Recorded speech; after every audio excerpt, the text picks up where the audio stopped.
coming up I know you're going to enjoy. We're doing a few things. We're reading 4 of Paul's minor epistles, okay, his smaller letters, and also, notably, we are finishing off the book of Acts. So I'll talk to you a little bit about the narrative, step back and understand the storyline of what we're reading, and then I'll finish off giving you 3 things I want you to pay attention to as you read through Paul's preaching and Paul's letters this week. Okay, so here we go. We're picking up this week in the narrative in Acts chapter 20. Paul is on his 3rd ministry trip, going back to Jerusalem with another financial gift for the struggling churches down there. And as he's heading there, he becomes fully aware that trouble is about to face him. After all, he's facing troubles by religious Jews everywhere he goes, but Jerusalem is the headquarters, okay, of all the animosity and opposition that's coming against him. Well, he's not perturbed by that. He heads straight to Jerusalem, goes to the temple, and a riot ensues. And so, of course, because there's a riot,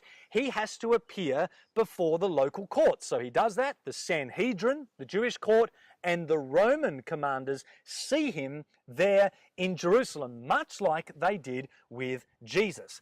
But note this, unlike Jesus, Paul is a Roman citizen.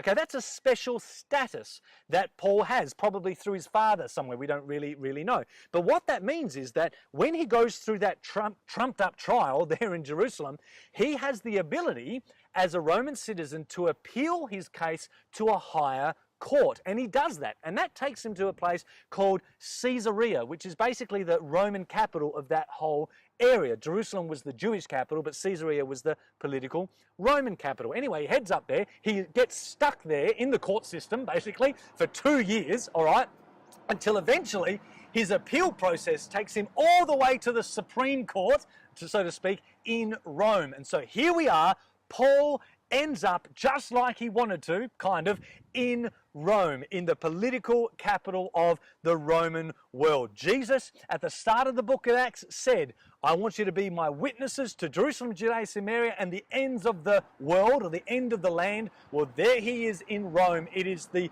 center of the civilized world of the day. And Paul is stuck there in Rome for 2 years, AD 60 to 62, while he awaits his trial there, okay? And that's why some of us believe that Theophilus, most excellent Theophilus, who the book of Acts is written to, is part of Paul's defense team. This is why Luke's writing to him, to give him Paul's story. How did Paul end up in Rome? Why is this man appealed all the way to the highest court in the land? Well, here is his story, and there in Acts 28, the book of Acts abruptly ends with Paul there under house arrest, okay? So there you go, there is the book of Acts. Now, what happens next? Well, this is where we need to read the epistles, okay? It turns out that while he's there in Rome, he leads a young man to Christ called Onesimus. And it turns out Onesimus is a runaway slave from Colossae, and his slave owner is a friend of Paul, a guy called Philemon, okay? So Paul convinces Onesimus, mate, you need to go back to your slave owner. It's not right that you have run away. It's illegal, and if I'm harboring you, I could also get in trouble as well, and I can't have that while I'm in Rome, right? So what he does is he says, mate, you go back to Colossae, go to Philemon, own up to your mistake, and by the way, while you go, take this letter with you. Don't open it, it's to Philemon. I'm writing him a letter because he's a friend of mine. Take this letter with you, and that's how we get the book of Philemon. But then Paul thinks, you know what? I might as well write to the churches in that area and have you deliver more letters on your way. After all, it's been 4 or 5 years since I wrote to the Romans. Okay, I'm due to write again. I'm just sitting here in prison after all doing nothing. So he writes 3 church letters for Onesimus to take with him and to deliver on his way. He writes to the Colossians, where Philemon lives. He's never been there, Paul, but he writes to them anyway.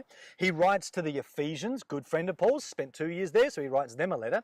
And then he also writes to the church in Laodicea.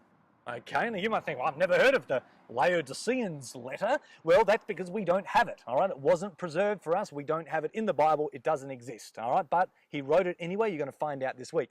And that's why Colossians and Ephesians are really similar. They're written at the same time, delivered by hand by the same person, written to churches in the same region of Asia, and they follow a very, very similar pattern. They were designed to be shared amongst other churches, and so that's one of the reasons you're going to read Colossians and then Ephesians and think, whoa, they're a bit similar. Exactly, they are, and that sort of explains why. Okay, so there you go. So we've got Philemon, Colossians, Ephesians.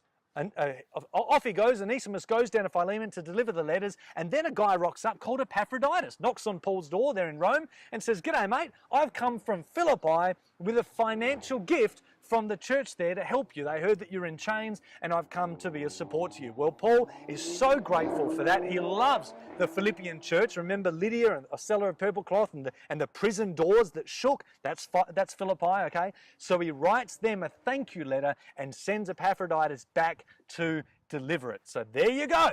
That's how we get Philemon, Colossians and Ephesians, and then finally Philippians. That is what you are reading this week. And I want you to do it in 4 sittings, okay? Read the book of Acts, 20 to 28, then read Philemon and Colossians together, because they're basically written to the same church community, then Ephesians, and then finish off with Philippians, all right? You do that, you'll get through your readings and understand the big story and how they all work together just nicely, okay? Easy. Last 3 things to finish with that I want you to pay attention to as you do your readings this week. The first thing that I noticed this week, and I haven't mentioned this for quite a while, so pay attention, is the whole issue of the afterlife.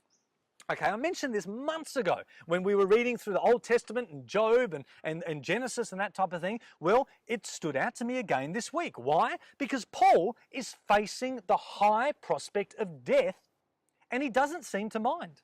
In fact, he writes to the Philippians, chapter 1, I think it is, and says, "For me, if I die, that's to my benefit, because I get to be with Christ." Now listen, the reason that this stood out to me is because it's so different to how David saw death in the Psalms. Remember when David was about to die and Saul was after him and all this stuff was happening, and he said, "The cords of Sheol were about to entangle me. I cried out for deliverance because I didn't want to go to death. I didn't want to go to Sheol." Paul, he's happy to go. Why? Because he's not going to the same place.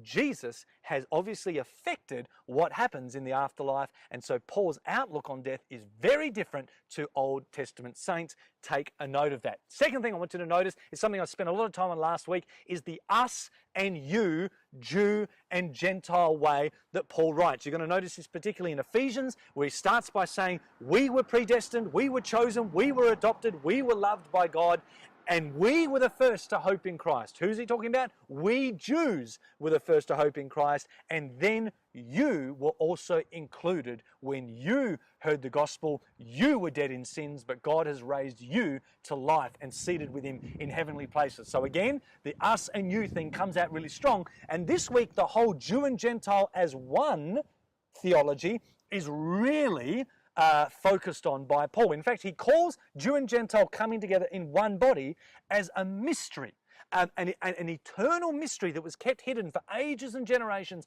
but has now been revealed. So pay attention to the word mystery, because you're going to see it, I think, a dozen times this week, just in Colossians and Ephesians, a Jew and Gentile churches when he writes to them. Okay.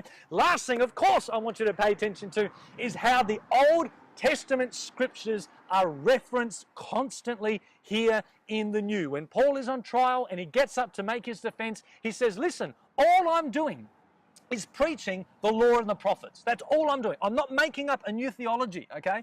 I'm just saying that what the law and the prophets promised is now, today, being fulfilled. When he writes to the Colossians, he says, listen, the Hebrew style of worship and sacrifice is all about shadows. Jesus is the substance to those shadows. When he writes to the Ephesians and he says, you guys are God's bride, his family, his body, his army, all these pictures are pictures that we find in the Old Testament when they spoke about God's old covenant community. Well, Paul applies them here to the new. And in Philippians chapter 2, Philippians, there's only one place I noticed where Paul quotes the Old Testament, and it's him quoting Moses. This is interesting. Moses, remember, just before he died, sung a prophetic song, Deuteronomy 32, and it was really depressing, okay? It was all about how Israel would have a really bad, disobedient future, and that God eventually would bring an end to the old covenant community when he said, "You are no longer my children, you are a wicked and depraved or crooked generation." Well, Paul quotes that to these first century Christians there in Philippi when he says to them, "Don't complain, don't be whingers like, the people in the desert were, but I need you to shine like stars amongst a wicked and crooked generation." That generation that Moses prophesied was alive in Paul's day. He agrees with what Peter said right at the start of Acts and the day of Pentecost, when Peter got up and quoted the exact same verse and said to the Jews there in Jerusalem at the temple, "Save yourselves from this corrupt generation." It reminds me of Jesus all through the Gospels, who spoke about this wicked and crooked and depraved and unbelieving generation. Well, it's the first time we've seen the word generation mentioned for quite a while, and it's the first and only quote in Philippians from the Old Testament. That is what Paul chooses to quote, which kind of means, amongst all the good news, it is a reminder from Paul that the day of the Lord promised by Daniel and other Malachi and other prophets toward the end of the Old Testament, where God would bring an end to the Old Covenant era. That's good news, but also then the Old Covenant community would have its final generation. Paul agrees with Peter that this is the day, this is the generation where that is taking place. All right, so keep a note out for that. And as I said to you before, if you have the time, hyperlink whenever you see a quote back to where it was originally written and see whether you can make sense of why the apostles are doing that. All right, enjoy your readings this week, guys. We've got our final week with Paul next week, but before then, this week, read the book of Acts 20 to 28, Philemon and Colossians together, then Ephesians, then Philippians. It's a very happy book, okay?